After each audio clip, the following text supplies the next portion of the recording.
Chapter 24. Me and the preacher started walking and calling Winn Dixie's name. I was glad it was raining so hard because it made it easy to cry. I cried and cried, and the whole time I was calling for Winn Dixie. Winn Dixie! I screamed. Winn Dixie! The preacher shouted, and then he whistled loud and long. But Winn Dixie didn't show up. We walked all through downtown. We walked past the Dewberry's house and the Herman W. Block Memorial Library, and Sweetie Pie's yellow house and Gertrude's Pets. We walked out to the Friendly Corners trailer park and looked underneath our trailer. We walked all the way out to the Open Arms Baptist Church of Naomi. We walked past the railroad tracks and right on down Highway 50.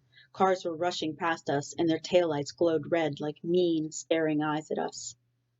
Daddy, I said, Daddy, what if he got run over? Opal, the preacher said, we can't worry about what might have happened. All we can do is to keep looking. We walked and walked, and in my head, I started on a list of 10 things that I knew about Winn Dixie, things I could write on big old posters and put up around the neighborhood, things that would help people look for him. Number 1, that he had a pathological fear of thunderstorms. Number 2, he liked to smile using all his teeth. Number 3 was he could run fast. Number 4, he snored. Number 5 was that he could catch mice without squishing them to death. Number 6 was he liked to meet people. Number 7 was he liked to eat peanut butter. Number 8 was he couldn't stand to be left alone. Number 9 was he liked to sit on couches and sleep in beds. Number 10 was he didn't mind going to church. I kept on going over and over the list in my head.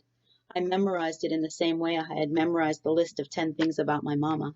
I memorized it so if I didn't find him, I would have some part of him to hold on to. But at the same time, I thought of things I had never thought of before. And that was the list of things that couldn't even begin to show somebody the real Winn Dixie. Like the list of 10 things could ever get me to know my mama. And thinking about that made me cry even more. Me and the preacher looked for a long time, and finally he said we had to quit. But Daddy, I said, Winn Dixie's out there somewhere. We can't leave him. Opal, the preacher said, we've looked and looked, and there's only so much looking we can do. I can't believe you're going to give up, I told him.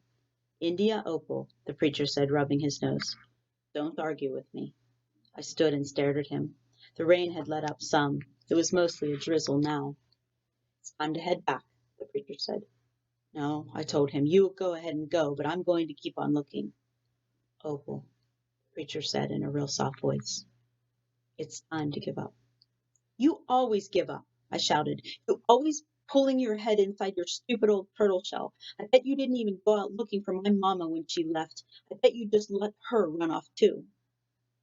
Baby, the preacher said, I couldn't stop her. I tried. Don't you think I wanted her to stay too? Don't you think I miss her every day? He spread his arms out wide and then dropped to his sides. I tried, he said. I tried.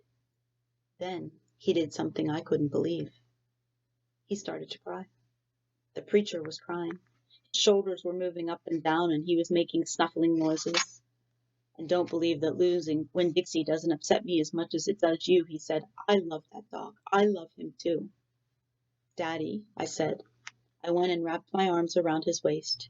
He was crying so hard he was shaking. It's all right, I told him. It's okay. Shh. I said to him like he was a scared little kid. Everything will be okay. We stood there hugging and rocking back and forth, and after a while the preacher stopped shaking, and I still held on to him, and I finally got the nerve to ask the question I wanted to ask. Do you think she's ever going to come back? I whispered. No, the preacher said. No, I do not. I've hoped and prayed and dreamed about it for years, but I don't think she'll ever come back. Gloria says you can't hold on to anything, that you've got to only love what you've got while you've got it. She's right, the preacher said. Gloria Dump is right. I'm not ready to let Winn Dixie go, I said. I had forgotten about him for a minute with thinking about my mama. We'll keep looking, said the preacher. The two of us will keep looking for him. But you know what? I just realized something, India Opal. When I told you your mama took everything with her, I forgot one thing, one very important thing that she left behind. What? I asked. You, he said. Thank God your mama left me you. And he hugged me tighter. I'm glad I've got you too, I told him, and I meant it. I took hold of his hand and we started walking back into town, calling and whistling for Winn Dixie the whole way. Find him.